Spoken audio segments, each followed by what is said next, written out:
എൻ്റെ പേര് ആഷിഖ്. എൻ്റെ വാപ്പ ബ്രെയിൻ ട്യൂമറായിരുന്നു. ഇവിടെ 2 ആഴ്ച മുമ്പ് എൻ്റെ വാപ്പ മരണപ്പെട്ടു. ആ സമയത്ത് എനിക്ക് ആക്സിഡൻറ്റ് സംഭവിച്ചു. ഒരു ഓപ്പറേഷൻ കഴിഞ്ഞ് 20 ദിവസമായി ഞാൻ ഇങ്ങനെ ചികിത്സയിലാണ്. ഇനി ഒരു ഓപ്പറേഷൻ കൂടെ ഉണ്ട്. ഞങ്ങൾക്കിപ്പോൾ വാപ്പമാരുടെ ആരും ഇല്ലാതെ ഇവർ ഇപ്പോൾ 1 ലക്ഷം രൂപ കൂടുതലാണ് പറയുന്നത് കാലിൻ്റെ കാര്യത്തിന്. ഞങ്ങൾക്കിപ്പോൾ ആരുമില്ല. നിങ്ങളെ പറ്റുന്ന സഹായം ചെയ്യണം. എൻ്റെ വാപ്പാക്ക് ബ്രെയിൻ ട്യൂമറായിരുന്നു. ആൾക്ക് ചികിത്സയിലായിരുന്നു. ഇപ്പോൾ 2 ആഴ്ച പുറത്തായി മരിച്ചിട്ട്. ഇതെൻ്റെ സഹോദരനാണ്. ഒരു ആക്സിഡൻറ്റ് പറ്റി ഇപ്പം ഒരു ഓപ്പറേഷൻ കഴിഞ്ഞ് ഇനി ഒരു ഓപ്പറേഷൻ കൂടെ വേണം. അതിന് 1.25 ലക്ഷം രൂപ ആവും. ഞങ്ങൾ 4 മക്കളാണ്. വാപ്പാ ചികിത്സ നല്ലോണം നടത്താൻ പറ്റിയില്ല.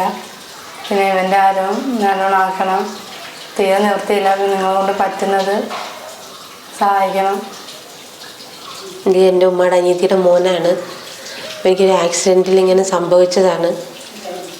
ഇത് ഹോസ്പിറ്റലിൽ കൊണ്ടുപോയി 2 ഓപ്പറേഷൻ വേണമെന്ന് പറഞ്ഞ് ഒരു ചെറിയ ഓപ്പറേഷൻ കഴിഞ്ഞ് 1 ലക്ഷം രൂപയെ പുറത്ത് വേണമെന്നാണ്. വലിയൊരു ഓപ്പറേഷനുണ്ട്, അത് 1 ലക്ഷം രൂപയെ പുറത്ത് വേണമെന്നാണ് പറഞ്ഞിരിക്കുന്നത്.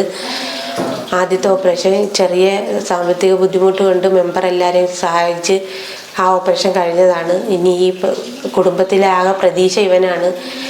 ഇവൻ്റെ കാല് ശരിയായാൽ മാത്രമേ ഇനി കുടുംബം മുമ്പോട്ട് പോകൂ.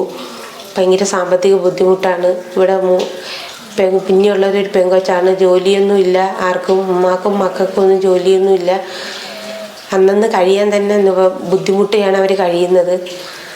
മാക്സിമം എല്ലാവരെ കൊണ്ടും കഴിയുന്ന രീതിയിൽ ഞങ്ങളെ ഒന്ന് സഹായിച്ച് ഈ കൊച്ചിൻ്റെ ഓപ്പറേഷൻ ഒന്ന് കഴിയാൻ വേണ്ടി ഞങ്ങളൊന്ന് സഹായിക്കണം എല്ലാവരും. എൻ്റെ അനിയത്തിയുടെ മോനാണ്. ഒരു സാമ്പത്തിക ശേഷിയില്ല. ഒരു ഓപ്പറേഷൻ കഴിഞ്ഞ് കാലിന് ഇനി ഒരു വലിയ ഓപ്പറേഷൻ നടത്തണം. അതിന് 1 ലക്ഷത്തിൽ പുറത്ത് രൂപ ചിലവാകും. ആരും ഒരു സഹായത്തിനില്ല. പിന്നെ നിങ്ങളെക്കൊണ്ട് സഹായിക്കുന്നത് എന്താണെന്ന് വെച്ചാൽ ആ കുടുംബത്തിന് വേണ്ടി ചെയ്യണം. എന്നെക്കൊണ്ട് യാതൊരു നിവൃത്തിയുമില്ല, ചെയ്യാനുള്ള കഴിവില്ല. എൻ്റെ കൊച്ചുങ്ങൾക്ക് ആരുമില്ല. തന്തയും മരിച്ചത് ട്യൂമറായിട്ടൊക്കെ കിടന്നാണ്. ഒരുപാട് നാൾ കിടന്നിട്ടാണ്. ചികിത്സ ചെയ്യാനൊന്നും ഒരു നിവൃത്തിയില്ലാത്തതുകൊണ്ടാണ് അതിനും പെട്ടെന്ന് എൻ്റെ മരിച്ചത്.